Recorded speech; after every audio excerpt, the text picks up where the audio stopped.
नमस्कार जोहार। चलिए जानते हैं झारखंड सुबह की ताज़ा खबरों को, लेकिन उससे पहले अगर आपने अभी तक इस चैनल को सब्सक्राइब नहीं करो सब्सक्राइब कर लें, जिससे कि आपको झारखंड सुबह की ताज़ा खबर रोजाना मिलती रहे।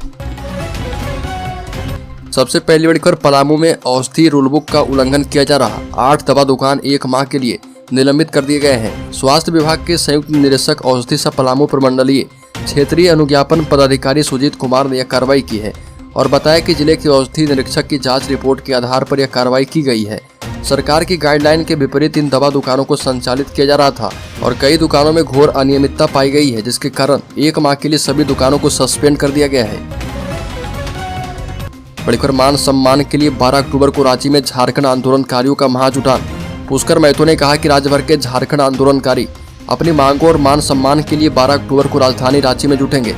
यह जानकारी आंदोलनकारी संघर्ष मोर्चा के संस्थापक एवं प्रधान सचिव पुष्कर महतो ने दी है। कहा गया कि इसमें सभी जिले से आए झारखंड आंदोलनकारी मान सम्मान, पहचान, नियोजन, स्वाभिमान, अस्मिता एवं अस्तित्व की रक्षा एवं सम्मान राशि 50-50 हजार रुपए देने की मांग को लेकर महाजुटान करेंगे।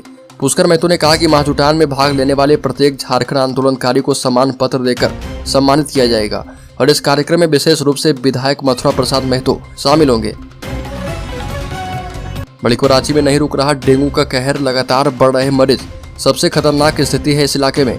बता दें कि राजधानी में डेंगू के मरीजों की तादाद बढ़ने लगी है। सबसे भयावह स्थिति हिंदपीढ़ी इलाके की है। हिंदपीढ़ी से आने वाले डेंगू पीड़ित मरीजों से अंजुमन अस्पताल भरा हुआ है। हालत यह है कि यहाँ मरीजों की बेड नहीं मिल रही है, ऐसे में उन्हें सदर अस्पताल रेफर किया जा रहा। अंजुमन अस्पताल प्रबंधन के मुताबिक 100 लोगों की जांच में 55 से 60 की रिपोर्ट पॉजिटिव आ रही है। इलाके के अधिकांश घरों में डेंगू के 1 या 2 मरीज हैं और कई का इलाज घर पर चल रहा।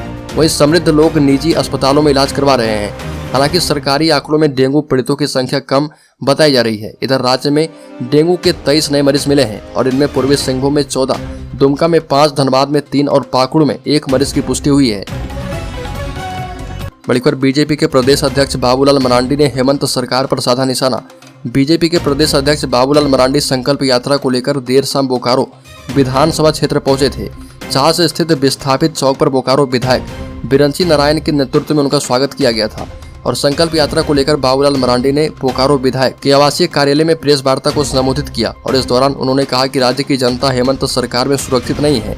राज्य की पुलिस अवैध वसूली में मस्त है और राज्य में 23 व्यवसायियों की हत्या हो चुकी है, जिनमें से 9 लोगों ने हत्या के पूर्व पत्र लिखकर सुरक्षा की मांग की थी। बड़ी खबर, रांची के बरियातू रोड स्थित सेना के कब्जे वाली लगभग 455 डिसमिल जमीन समेत अन्य जमीन का फर्जीवाड़ा करके खरीद बिक्री में शामिल रांची के पूर्व डीसी छवि रंजन समेत जेल में बंद 10 आरोपियों की मुश्किलें बढ़ने वाली है। आरोपियों के खिलाफ जल्द ही आरोप गठन किया जाएगा और आरोपियों को ईडी की ओर से पुलिस पेपर की आपूर्ति कर दी गई है। पेपर मिलने के बाद कोर्ट ने आरोप गठन की तारीख निर्धारित कर दी है। कोर्ट ने इसके लिए 3 अक्टूबर की तारीख तय की है और उस दिन आरोप गठन के बिंदु पर सुनवाई होनी है। मामले की सुनवाई ईडी के विशेष न्यायाधीश दिनेश राय की कोर्ट में चल रही है और आरोप गठन होने के बाद मामले में ईडी की ओर से लगे आरोप को कोर्ट में साबित करने के लिए सबूत पेश किया जाएगा। बड़ी खबर, मध्य प्रदेश में होने वाले विधानसभा चुनाव की राजनीतिक गर्माहट झारखंड में भी दिख रहा। केंद्रीय मंत्रियों और भाजपा सांसदों को मध्य प्रदेश विधानसभा चुनाव में उम्मीदवार बनाए जाने के फैसले पर तंज कसते हुए कोई इसे भाजपा की मध्य प्रदेश में निश्चित हार का डर बता रहा तो कोई यह कहकर कटाक्ष कर रहा कि बाबूलाल मरांडी, अर्जुन मुंडा, रघुवर दास जैसे बड़े नेताओं को नगर निगम चुनाव लड़ने के लिए तैयार रहना चाहिए। बता दें कि भारतीय जनता पार्टी ने इस साल होने वाले विधानसभा चुनाव 2023 के लिए मध्य प्रदेश की विधानसभा सीटों के लिए 39 उम्मीदवारों की दूसरी सूची में 7 सांसदों को विधायक बनने का टिकट दे दिया है और जिनमें 3 केंद्रीय मंत्री भी हैं। और इसी को लेकर झारखंड कांग्रेस के प्रदेश महासचिव और प्रवक्ता राकेश सिन्हा ने भारतीय जनता पार्टी पर कटाक्ष करते हुए कहा कि पार्टी को मध्य प्रदेश में उम्मीदवार नहीं मिल रहे और यही वजह है कि केंद्रीय मंत्री और राष्ट्रीय महासचिव स्तर के नेताओं को विधायक का चुनाव लड़वाना पड़ रहा। बड़ी खबर, धनबाद में मामा भांजा गैंग पर एक साथ नकेल कस रही पुलिस, दागियों की बनी है सूची। धनबाद में रंगदारी की घटना से परेशान पुलिस अब बासेपुर के दोनों गैंग पर एक साथ शिकंजा कसने की तैयारी में जुटी है। फहीम एवं प्रिंस गिरोह पुलिस के टारगेट में है। मामा भांजा के गिरोह में कौन कौन लोग शामिल हैं उसकी छानबीन में पुलिस फिलहाल जुटी है। इस बार पुलिस ने हर एक पहलुओं पर तैयारी की है। सीनियर अधिकारी के निर्देश पर कुछ सफेदपोश लोगों की वर्तमान गतिविधियों की जांच की जा रही है। फरार प्रिंस खान एवं जेल में बंद फहीम खान के सहयोग करने वाले कुछ नए पुराने दागियों की सूची जुटाने में पुलिस शामिल है और उसकी छानबीन में फिलहाल पुलिस जुटी है। इस बार पुलिस ने अनेक पहलुओं पर तैयारी करके धनबाद के मामा भांजा गैंग पर बड़ी कार्रवाई की तैयारी में है। बड़ी खबर, झारखंड में शिक्षा बेहाल, साल 2016 के बाद एक भी शिक्षक की नहीं हुई नियुक्ति। बच्चों ने निकाला आक्रोश मार्च, अभिभावकों ने सीएम को लिखा पत्र। भले ही सरकार के द्वारा कागज पर शिक्षा कानून लागू कर दिया गया हो, लेकिन लातेहार जिले में यह कानून धरातल पर लागू नहीं होता दिख रहा। जिले में कई ऐसे प्राथमिक विद्यालय हैं जहां पर आज भी मात्र एक ही शिक्षक बहाल है।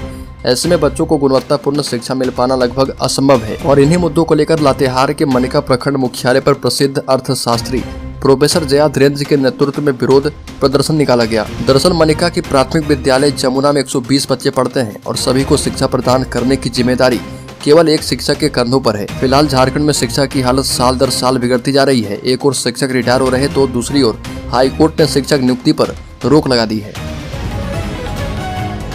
राज्य में बिल्डर सूरज लाल पर आईटी का शिकंजा, ओवरिया की जमीन को किया जब्त। राज्य में बिल्डर सूरज लाल पर आयकर विभाग ने शिकंजा कसा है। इस दौरान ओवरिया रोड की जमीन को आयकर विभाग ने जब्त कर लिया है। बिल्डर सूरज लाल जगन्नाथपुर थाना क्षेत्र के प्रेम नगर रोड नंबर 4 के रहने वाले हैं। उस पर वित्तीय वर्ष 2015-16 एवं अन्य वर्षों के 2,18,14,810 रुपए टैक्स बकाया है। टैक्स जमा नहीं करने पर ही आयकर विभाग ने कार्रवाई की है और पंचों की उपस्थिति में आयकर विभाग ने डुगडुगी बजाकर उसकी जमीन की कुर्की जब्ती की कार्रवाई की है। बताया जा रहा है कि बिल्डर सूरज लाल ने आयकर विभाग में अपनी आय का स्रोत दिखाया था। आयकर विभाग के मुताबिक बकाया कर के भुगतान को लेकर सूरज लाल को कई बार नोटिस भेजा गया है। बड़ा प्लान ला रहे राज्यपाल और सीएम हेमंत सोरेन, कहा कि झारखंड से नक्सलवाद जड़ से होगा खत्म। झारखंड के राज्यपाल सीपी राधाकृष्णन ने राज्य के नक्सल को जड़ से खत्म करने की बात कही है। महामहिम ने ट्वीट कर कहा कि सीएम हेमंत सोरेन और मैं लगातार एक दूसरे से इस बारे में सलाह मशविरा कर रहे हैं। राज्य से नक्सलवाद को खत्म करने के लिए जल्द ही बड़ा प्लान लाया जाएगा और राज्यपाल ने कहा कि हमें यकीन है कि जल्द ही झारखंड से नक्सलवाद को जड़ से खत्म कर दिया जाएगा। राज्यपाल सीपी राधाकृष्णन, सीएम हेमंत सोरेन और अन्य अधिकारी धुरवा स्थित सीआरपीएफ कैंप पहुंचे थे। झारखंड के पलामू जिले के पाकी क्षेत्र में श्रम मंत्री सत्यानंद भोक्ता के कार्यक्रम के दौरान मंच टूट गया। इससे अफरा तफरी का माहौल उत्पन्न हो गया। हालांकि श्रम मंत्री सत्यानंद भोक्ता सुरक्षित हैं। इस दौरान कोई हताहत नहीं हुआ। बता दें कि पलामू जिले के पाकी के सगालीम में कौशल उत्सव सह सम्मान समारोह का आयोजन किया गया था। आयोजित कार्यक्रम में श्रम नियोजन, प्रशिक्षण एवं कौशल विकास विभाग के मंत्री सत्यानंद भोक्ता मंच पर मौजूद थे और सभा को संबोधित कर रहे थे। इसी दौरान अचानक मंच टूट गया। इसके कारण कुछ देर तक अफरा तफरी का माहौल रहा। पूर्वी सिंहभूम में डेंगू से 300% बढ़ी प्लेटलेट्स की मांग, 160 यूनिट प्रतिदिन हो रहा उपयोग। पूर्वी सिंहभूम जिले में प्लेटलेट्स की मांग 3 गुना तक बढ़ गई है। सामान्य दिनों में औसतन जहां 60 से 65 यूनिट प्लेटलेट्स की आवश्यकता होती थी, जो कैंसर मरीजों में चढ़ाया जाता था, वर्तमान में डेंगू मरीजों के कारण प्लेटलेट्स की मांग बढ़ गई है। हर दिन औसतन 160 यूनिट प्लेटलेट्स की मांग है। सिंगल डोनर प्लेटलेट्स 10 यूनिट प्रतिदिन लग रहा और डॉक्टरों के मुताबिक डेंगू के संक्रमितों के कारण अचानक प्लेटलेट्स की मांग बढ़ी है। राज्यपाल सीपी राधाकृष्णन एवं सीएम हेमंत सोरेन ने आईईडी ब्लास्ट में शहीद जवान राजेश कुमार को दी श्रद्धांजलि। झारखंड के राज्यपाल सीपी राधाकृष्णन ने शहीद जवान राजेश कुमार को श्रद्धांजलि अर्पित की। मुख्यमंत्री हेमंत सोरेन ने ईश्वर से शहीद जवान की आत्मा को शांति प्रदान करके शोकाकुल परिजनों को दुख की यह विकट घड़ी सहन करने की शक्ति देने की प्रार्थना की है।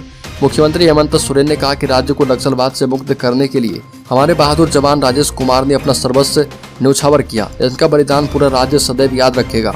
मुख्यमंत्री ने कहा कि नक्सल मुक्त झारखंड की मुहिम और मिशन में हमारे कई जवानों ने अपने प्राणों की आहुति दी है।